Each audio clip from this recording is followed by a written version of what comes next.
Hi everyone, today I just want to talk about the hair of the dog and my experiences with it, and I guess kind of what I think about it now going back, and just, yeah, I think it's just one of those things that I kind of wish that wasn't a thing looking back. And the hair of the dog, for people that maybe don't have English as their first language, is just basically, and I'm no alcohol coaching expert or nothing, I'm not gonna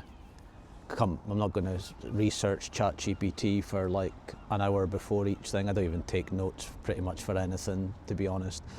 And I'm not going to sit here and start rambling off terminologies, etc. But a hair of the dog is just, for me, it's like topping up from the night before. When you're feeling rough. I mean, after maybe a night out or a weekend, instead of just suffering the hangover, just start drinking again. And after 1, 2, 3 pints, all of a sudden you're kind of back on it. Your hangover's away, you're feeling great again, and you're ready to go, and all your inhibitions, etc., are out the window, and you're pretty much back on it. And I think it goes, the actual history of something around it is, I remember someone telling me years ago, and I think it's about, if you get like a rabid dog, a dog that's got, I can't remember what it is, but they bite you, you would put dog hair in the wound or something like that, then that would cure it. So it's just the same kind of thinking, that to cure your alcohol withdrawal or whatever, you end up just drinking more alcohol. You cure it with what caused it in the first place. And I don't think, looking back, that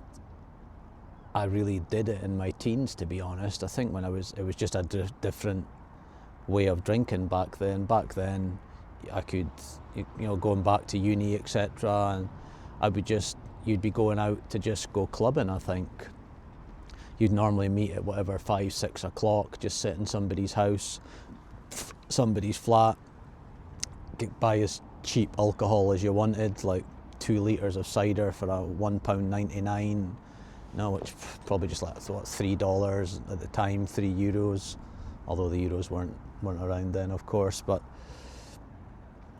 yeah, you would just sit there and maybe till 8 o'clock at night, 9 o'clock, maybe go to a cheap bar, and it was 20p drinks and 50p drinks, and you would just end up in a club and get pissed, and that would pretty much be it. But I don't think really the hangovers were there. Like, looking back, you could kind of get up and maybe sit in the sauna if you had a gym membership or at uni or something like that, or you would just drink a couple of waters, and that would be it pretty much. But once I started anyway, getting into my 20s, the hangovers obviously get a lot heavier. They're lasting longer, and you start waking up feeling dreadful.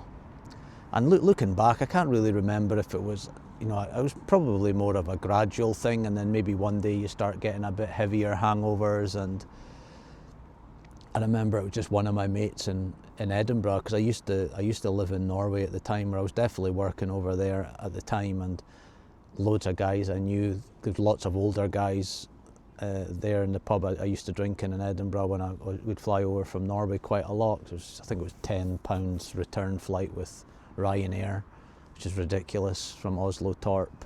So I just used to block book them and come over here, and it was brilliant. Stay with a mate, the same mate all the time, and happy days. And loads of the guys there did the hair of the dog, and because I used to wake up in the morning and the last thing on my mind would be a drink. Would be to drink.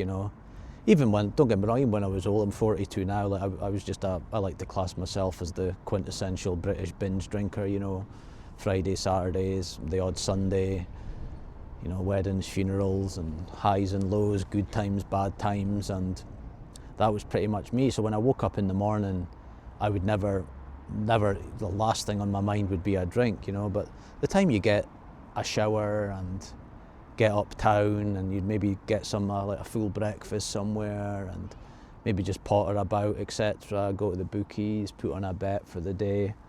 Like, once that time happened, that's when the hangover, I think, was maybe kind of starting to kick in, because I'd been out really late, like 1, 2, 3 in the morning, and it's just you're just getting that withdrawal, I think. And it was like just folk that I knew here that just said, why don't you get a pint down you? And I remember thinking at the time it was like the worst idea ever, and I was like, I couldn't think of nothing worse than a pint. And I just started off with like doing shandies, and then one day, you know, it just kind of worked. And it's to be honest, it's just like a miracle cure at times. And I'd say like 98% of the time I had the hair of the dog, it worked a treat.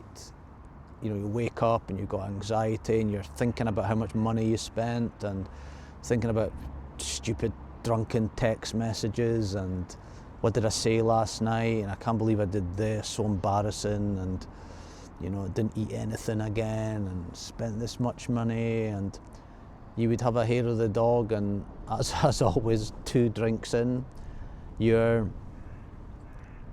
everything goes out the window and you're back on it again. And it was just like a miracle cure, let's say 98% of the time. And I think only about 2% of the time it went south, you know. I know I can remember quite a few occasions where I would try a hair of the dog, and it would send me like 10 times worse. And that was just like the absolute worst feeling ever, you know, like absolutely awful. And you think, the problem I think with the hair of the dog is that, you know, you're just prolonging that hangover. And I think that's the one thing that I wish I'd kind of taken a bit more notice of. But the massive difference was for me, being like a weekend binge drinker, is instead of kind of suffering on the Sunday and, you know, drinking loads of water on the Sunday and vitamins and maybe just getting out and trying to get a bit of food down me, I'm postponing that hangover until the Monday. And obviously the difference between having like a monumental hangover on a Sunday when you're off work compared to a Monday is just like night and day. And so you're just, instead of, like I say, sitting there in your house on a Sunday, maybe just, you know, quite a solid hangover because you maybe just been out the Saturday or the Friday, Saturday, instead it's a Monday and you've been out 2-3 nights in a row and you're just sitting there feeling like absolutely death. And I think that was probably the biggest disadvantage of the hair of the dog, because once I'd actually discovered it, I realised that, you know, kind of for some reason I always got this 98% of the time it worked. I don't even know where I'm getting it from, but for years and years I've kind of always just thought of hair of the dogs, and I just remembered, like, I used to always talk about mostly the 2% of the time it didn't work. So that's where I'm getting this, because I've still got some fresh memories where I thought, oh, I'm rough, I'm going to have a few pints, and it really didn't work. Maybe I should make a video around it or whatever, but yeah, 98% of the time it worked. And the biggest negative is that you're just pushing that hangover out, and I think the anxiety, especially waking up on a Monday, hits tenfold. And all those 2 monumental hangovers that I've spoken about before, where I quit the first 7-day hangover, and then that made me quit for 5 years between 2017 and 2022. Them and that anxiety hangover I had after a 3-day bender that made me quit in July 2025. So I'm about 6-7 months off it now. Like, they were all caused by hair of the dogs, you know, waking up on the Saturday. And it's such a hard decision though at the time, because it's such a dilemma. You know, you wake up on the Saturday and you're off the Saturday and you're off the Sunday, and you're in that mindset where the brain fog's heavy and that, where everything's boring. And I was so bad for that, and I see it in the comments so much, where everything's boring, I'm so bored, like going for a walk's boring. But, you know, I mean, if you're going for a walk to the pub, the walk's the best. Oh yeah, well, yeah, I'll come, yeah, well, we'll go for a walk then, you know. But a normal walk would be boring, or going to the shop, or, you know, just like say, if it's something that involved booze, it's always 100 times better. And in hindsight, but I know hindsight's a bit of an arse, I should have just drunk water and accepted it. But, you know, like I say, you're waking up on the Saturday and got Sunday off, and you're just, why not crack open a drink, you know? I would always kind of kid myself on, I think, as well, on the Saturday, that I would make sure I get up I don't think I would never really sleep that long, to be honest. I get up really early now, but obviously I've not drunk in like 6-7 months. But even back then I was up early and I had quite a lot of stuff on always, like, and I would get, I'd get a lot of stuff done, and I'd make sure I go uptown and, whatever, if I needed to post a letter or, something needed fixed or done, I would try and do it just to convince myself that I've had that productive day and I deserve it, because there's no way I felt like just getting up in the morning and, like, I guess everyone has their reasons, you mutter something under your breath that, like, yeah, I deserve this, I've been working all week, it's been a hard week, I deserve, YOLO and all that, and you're trying to kid yourself on. And yeah, the hair of the dog. Like I say, as I always say, good memories of when I was younger, down the pub and having hair of the dog sometimes on holiday, and, big group of mates around you, but it just stopped being fun, because loads of the times, even though I say 98% of the time it worked, you're still tired and that, it's not like I had one and, it's like something out of a movie where it's like all of a sudden you're, 100 times more productive, and like that Bradley Cooper movie, you're still struggling. And even on the days like when I'm sober and I've not been, obviously I'm not drinking, but maybe had a busy week at work, or I've got like a bit of a cough at the moment / cold, although it's not too bad.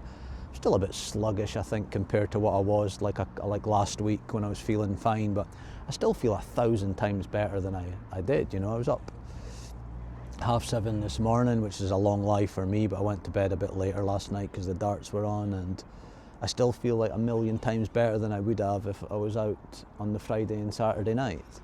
100 times better. So like say, when I say they work, they didn't, but yeah, that's kind of why I don't booze anymore. It's just stopped being fun, it's just stopped being something I enjoyed or wanted to do, and living an alcohol-free life is honestly just the best thing ever. Anyway, this went on a bit longer than planned, but hope you enjoyed it, and I'll see you in the next one. Take care, bye.